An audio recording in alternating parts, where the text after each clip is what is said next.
Hai Sobat Rebahan, selamat datang di channel hiburan kaum rebahan. Admin akan melanjutkan membacakan sebuah cerita novel yang sangat seru, yang sangat menarik, yang sangat menghibur, yang sangat layak untuk diikuti dari awal hingga akhir. Sebelum melanjutkannya, pastikan kalian sudah subscribe channel ini dan aktifkan lonceng notifikasinya agar tidak ketinggalan jika admin upload video terbaru. Jika kalian menyukai cerita seperti ini, jangan lupa like.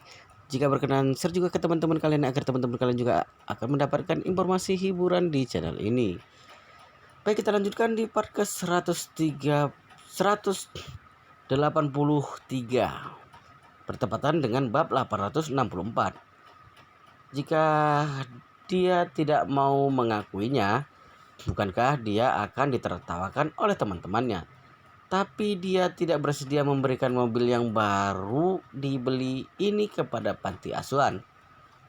Pada saat ini dia bahkan berpikir untuk langsung kabur dan tidak jadi makan bersama. Dia juga tidak akan berhubungan dengan orang-orang di panti asuhan kelak. Saat dia berpikir seperti ini, tiba-tiba muncul ide di kepalanya. Setelah itu, dirinya tanpa ragu mengarahkan mobilnya ke jalur kanan dan menabrak bagian belakang sebuah mobil. Jan Ming sudah memikirkannya. Cara penyelesaiannya terbaik adalah dengan membuat kecelakaan lalu lintas sehingga pertandingan ini tidak bisa diteruskan dan berakhir, maka dirinya tidak bisa disebut kalah. Jadi dia sembarang mencari sebuah mobil dan mengejarnya. Pada saat ini orang yang duduk di samping kemudi berteriak ketakutan, "Kambing, kambing, mobilnya hampir tertabrak." Namun sewaktu dia semakin dekat dengan mobil yang ada di depan, dia baru menemukan kalau mobil di depannya ternyata adalah mobil Porsche Cayenne hitam. Pada saat ini dia segera menginjak rem. Harga Cayenne sekitar 1 juta yuan dan dia hanya membeli asuransi mobil sebesar 500.000. Jika dia menabrak mobil ini, mungkin asuransinya tidak cukup untuk menutupinya. Kebetulan ada sebuah mobil Passat di jalur kanan sehingga dia langsung berganti arah dan menabrak mobil Volkswagen Passat. Duar! Passat tertabrak beberapa saat sebelum berhenti. Bagian depan mobil Mercedes Jinming menjadi tidak terwujud. Untungnya airbag terbuka tepat waktu sehingga tidak ada yang terluka. Janming segera menghentikan mobilnya. Telah menabrak mobil, dia membuka pintu dan berjalan keluar. Kemudian dia membuka ponsel dan mengambil video WeChat. Dia merekam mobil Passat yang dia tabrak di depannya. Dia berkata, "Teman-teman, tolong katakan kepada Yichen, aku mengalami kecelakaan di sini. Aku menabrak semua mobil Passat. Pertandingan hari ini tidak bisa dilanjutkan lagi. Lebih baik kita lanjutkan setelah mobilku diperbaiki." Setelah itu dia menekan tombol kirim. Dia mengirimkan video ke dalam grup panti asuhan. Setelah mengirimkan video, dia berpikir di dalam hati, "Aku benar-benar sangat pintar." Dirinya bahkan bisa terpikirkan menggunakan metode ini untuk menyelesaikan masalahnya. Jika tidak, dirinya akan benar-benar tidak bisa mengelak kalau langsung mengendarai mobilnya ke Hotel Hyatt. Meskipun tidak menyumbangkan mobil ini, dia tidak akan bisa terlibat dalam grup panti asuhan lagi di masa depan. Sebenarnya tidak masalah juga kalau dia tidak berada dalam grup ini. Dia tidak ada perasaan sebenarnya dengan orang-orang ini. Dia juga tidak memiliki perasaan apa-apa dengan Bibi Lee. Tapi ketika dia melihat Lee Chopin hari ini, dia merasa kalau dirinya memiliki tujuan baru dalam hidupnya. Dia sedang bersiap untuk mencari peluang untuk melancarkan serangan terhadap Lee Chopin. Jika dia kalah dan mengingkari janji hari ini, maka pasti tidak bisa mendapatkan Lee Chopin. Tapi ketika dia berbangga dengan kecerdikannya, ada seorang pria parubaya yang datang dari depan yang menunjukkan sambil marah, "Apakah matamu buta? Siapa yang memberitahumu kalau ini mobil Passat? Ini adalah mobil impor Python W12. Harganya lebih dari 2 juta. Apakah kamu tidak punya otak?" "Apa?" Mata Jiang Ming melotot. "Python? bukankah ini Passat? Pria itu mengumpat ketika dia mendengarkannya. Dia menarik kerah bajunya. Dia marah sambil menunjuk belakang mobilnya. Kamu lihat dengan baik. Baca dengan baik tulisan Python. Jiang Ming langsung kaget. Apakah ini Volkswagen Python? Dalam legenda, apa bedanya dengan Passat? Meskipun Porsche adalah merek mewah, satu mobil Cayenne biasanya bisa lebih dari 1 juta. Tapi meskipun Volkswagen Jerman adalah merek umum, tapi Volkswagen Python adalah tipe yang sangat mahal. Harga Python dengan kualitas terbaik lebih dari 2 juta yuan sama sekali tidak kalah dari Audi A8 kelas teratas atau Mercedes-Benz seri S kelas teratas atau BMW seri 7 kelas atas. Jiang Ming terkejut dengan logo Porsche Cayenne tadi, jadi tanpa sadar dia memilih menabrak mobil yang lebih murah. Ketika melihat Python ini, dia hanya melihat logo Volkswagen yang tergantung di belakang mobil di malam hari. Ditambah modelnya yang mirip dengan Passat, jadi dia langsung menabraknya tanpa memikirkannya. Tapi dia tidak menyangka kalau itu adalah mobil Python. Ketika dia memikirkan harga mobil yang bernilai lebih dari 2 juta yuan, dia merasa sangat tertekan dan sangat ingin langsung mati. Mobil sangat memperhatikan masalah kualitas.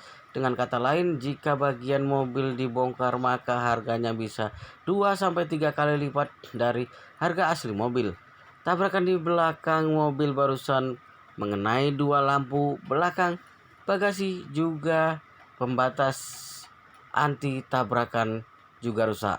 Mobil Python adalah mobil impor, semua suku cadang dan aksesoris harus diimpor. Jadi biaya perbaikannya mungkin senilai ratusan ribu yuan.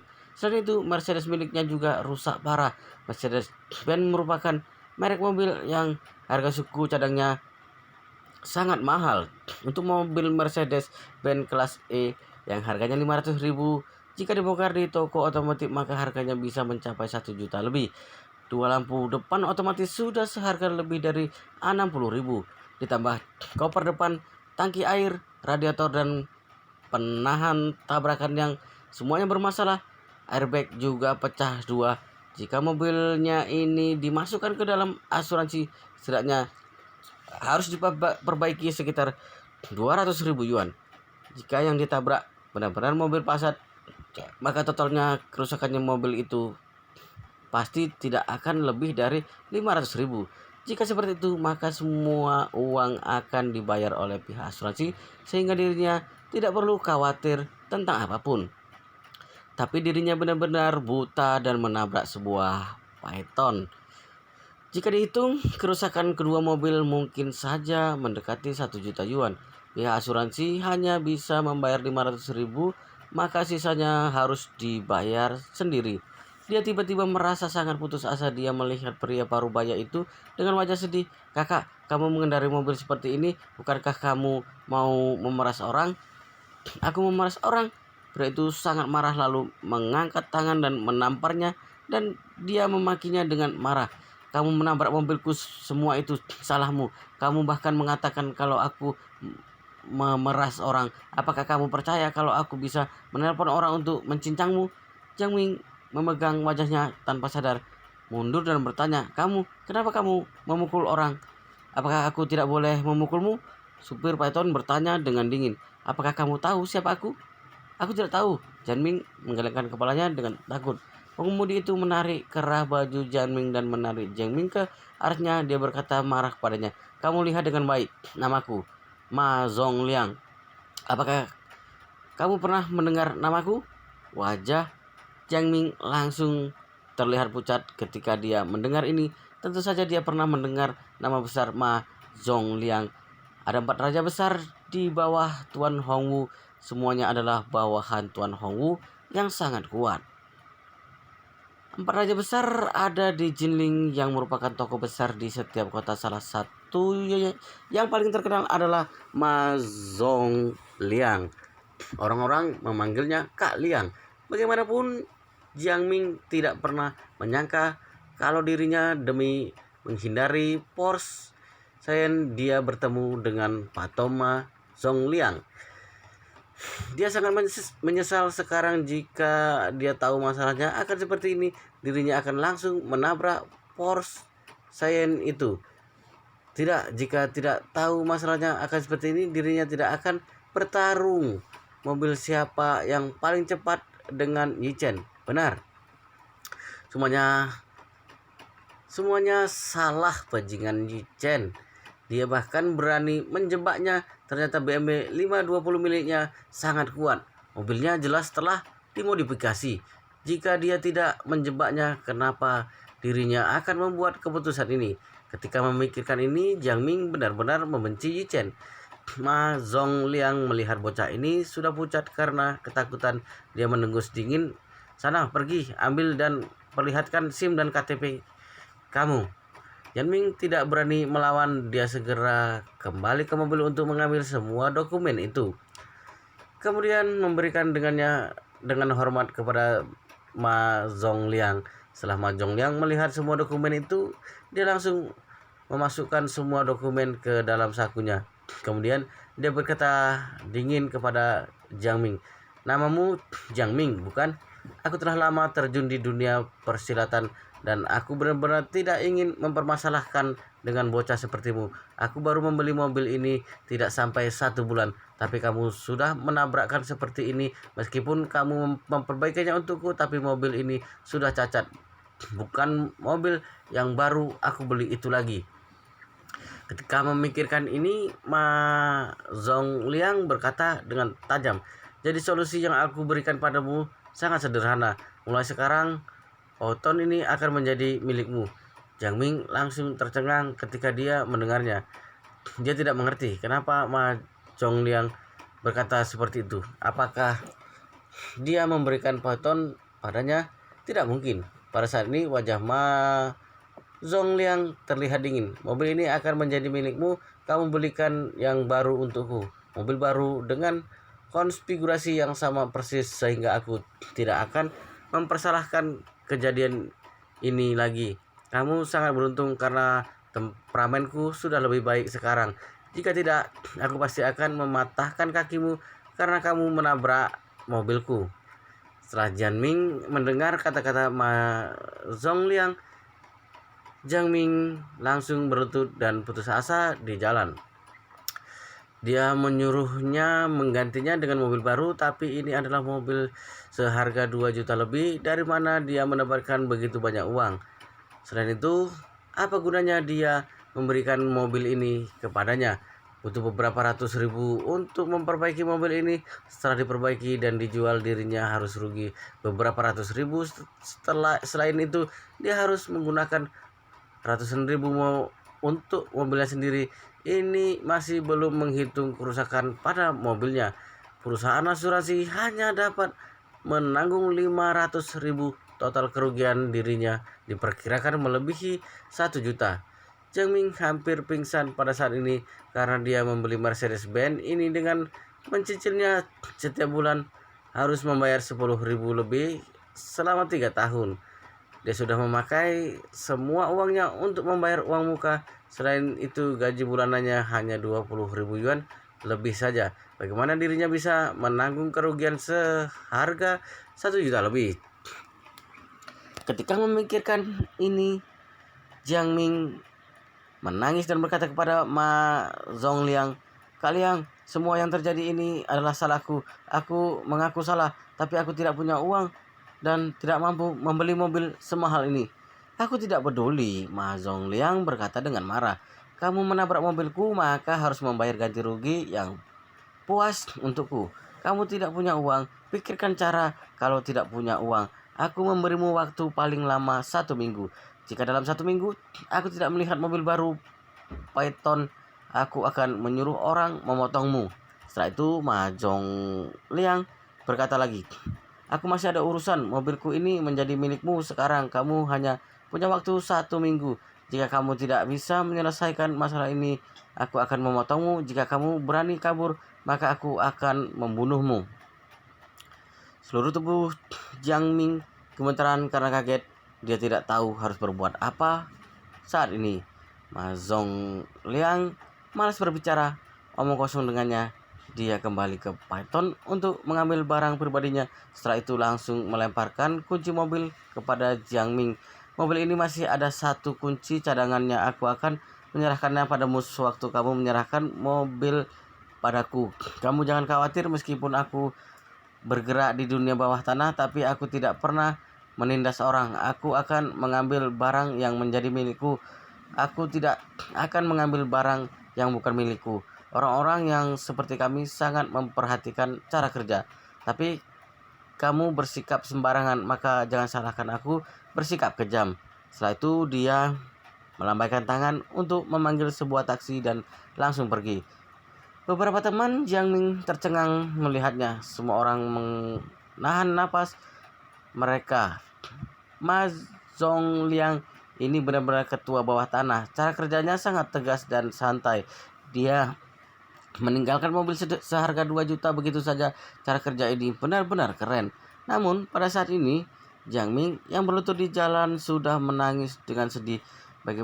Bagaimana dia bisa mendapatkan uang untuk membeli sebuah mobil Python baru lagi, meskipun menjual kedua mobil yang mengalami kecelakaan ini itu masih jauh lebih cukup. Tapi latar belakang orang itu sangat kuat. Jika dia tidak menyelesaikan masalah ini 1 minggu kemudian, mungkin saja orang itu benar-benar akan memotongnya.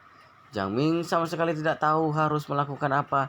2 mobil ada di depannya sekarang. Dia bahkan merasa ingin mati. Beberapa temannya yang sangat memihaknya maju ke depan pada saat ini, bertanya penuh perhatian, "Kak Ming, apa yang harus dilakukan sekarang?" Kedua tangan Jiang Ming menarik rambutnya dengan kuat. Dia berkata dengan sedih, "Aku mana tahu harus melakukan apa. Aku mana tahu kalau mobilku ini bisa menabrak sebuah Python. Aku juga tidak tahu kenapa ada orang yang akan menghabiskan uang untuk membeli mobil yang bentuknya hampir sama dengan mobil Passat." Setelah itu dia menangis sambil memeluk kepalanya. Pada saat ini grup anti asuhan sudah meledak. Sejak Jiang Ming mengirim video itu, orang-orang di dalam grup bertanya apakah dia baik-baik saja, bagaimana kondisinya, apakah terluka. Bagaimanapun juga orang-orang tumbuh bersama sejak kecil. Semua orang sangat khawatir sewaktu melihat Jiang Ming mengalami kecelakaan. Tapi Yichen tahu dengan jelas kalau ini pasti siasat Jiang Ming. Dia hanya perlu menginjak gas BMW 760 yang dia kendarai, dan itu sudah meninggalkan Mercedes-Benz Jiang Ming jauh di belakang. Dalam kondisi ini, semua orang tahu kalau Jiang Ming pasti tidak akan menang. Jiang Ming seharusnya tahu mengenai hal itu. Dia pasti tidak bersedia menyerahkan Mercedes-Benz itu ke panti asuhan. Jadi dia sengaja memilih kecelakaan mobil pada saat ini sebagai alasan untuk menghentikan pertaruhan. Sebenarnya jika mengikuti kesepakatan secara ketat, tidak peduli dia mengalami masalah apa di tengah jalan, selama dia lebih lambat dari Yichen, maka dia akan kalah. Jika kalah, maka secara alami terus mengaku kalah. Tapi Yichen tahu karena Jiang Ming telah menggunakan cara kecelakaan lalu lintas untuk dirinya, maka dia tidak boleh menekan diri Jiang Ming. Jiang Ming sudah mengalami kecelakaan. Jika dirinya masih menekannya, maka dirinya akan dianggap tidak berperasaan oleh teman-temannya. Bibi Li yang ada di dalam mobil BMW merasa khawatir dan berkata, "Kalian cepat telepon Jiang Ming, tanyakan padanya apakah dia baik-baik saja. Jangan sampai dia terluka." Li Xiaopen mencibir dan berkata, "Bibi Li, aku rasa Jiang Ming sengaja menabrakkan dirinya. Pasti itu karena dia sudah tahu kalau mobilnya sudah tidak bisa melawan mobil Kak Yichen. Tapi dia tidak bersedia memberikan mobilnya pada panti asuhan sehingga dia menggunakan cara ini." Bibi Li segera berkata, "Xiaopen, jangan berpikiran buruk terhadap orang lain. Bagaimana kalau salah paham dengannya? Selain itu, kecelakaan lalu lintas adalah masalah besar. Masalah apapun tidak sepenting keselamatan manusia." "Baiklah," Li Xiaopen mengangguk tanpa daya. Jadi Li Xiaoben menelpon teman yang duduk di samping kemudi Jiang Ming. Setelah dia mengangkat teleponnya, Li Xiaoben sengaja bertanya, kenapa Jiang Ming mengatakan kalau kalian mengalami kecelakaan di dalam grup? Bagaimana kondisi kalian? Apakah kalian baik-baik saja? Billy sangat khawatir. Orang itu berkata dengan canggung, itu Kak Ming menabrak sebuah mobil Phantom. Dia masih belum menyelesaikan perkataannya. Jiang Ming segera berdiri dan merebut ponselnya. Dia berkata, Xiaoben, aku baik-baik saja. Aku baik-baik saja. Aku menabrak sebuah mobil Passat. Aku sedang bernegosiasi dengan pemiliknya untuk menyelesaikannya. Masalahnya, aku akan ke sana kalau masalahnya sudah selesai. Kamu tidak perlu khawatir. Xiaoben meresponnya, kemudian dia berkata, kalau begitu kami akan menunggumu di depan pintu masuk hotel. Kami sudah lama tiba. Jiang Ming segera berkata, kamu tolong beritahu Yichen, aku minta maaf karena tidak bisa menyelesaikan pertandingannya. Aku akan mengajaknya bertanding setelah beberapa hari lagi. Li Xiaoben berkata, baik, kemudian menutup teleponnya. Di sisi lain, teman kecil yang menerima telepon Li Xiaoben bertanya kepada Jiang Ming, Kak Ming, terjadi masalah besar sebesar ini, kamu masih akan pergi makan malam ini? Pergi, tentu saja harus pergi. Jiang Ming berkata, aku sudah mengatakan kalau akan mentraktir Bibi Li makan malam ini. Bagaimana aku bisa tidak pergi? Sebenarnya yang Jiang Ming pikirkan sekarang adalah dia kekurangan uang sebanyak lebih dari 1 juta. Dia harus segera memikirkan cara untuk mendapatkan lebih banyak uang. Dia setidaknya bisa mendapatkan setengah uang yang dibayarkan untuk makanan ini. Dia akan memesan lebih banyak makanan nanti. Dia akan memesan makanan sekitar 40 sampai 50 ribu yuan. Dengan begini, dia akan mendapatkan keuntungan sebesar 20 ribu lebih. Lumayan bisa mendapatkan 20 ribu lebih. Lalu dia akan memikirkan solusi lainnya nanti. Ketika memikirkan ini, Jiang Ming segera berkata kepada beberapa orang yang ada di sini, kalian jangan memberitahukan kejadian barusan kepada orang lain, mengerti? Mengerti? Beberapa orang itu segera mengangguk.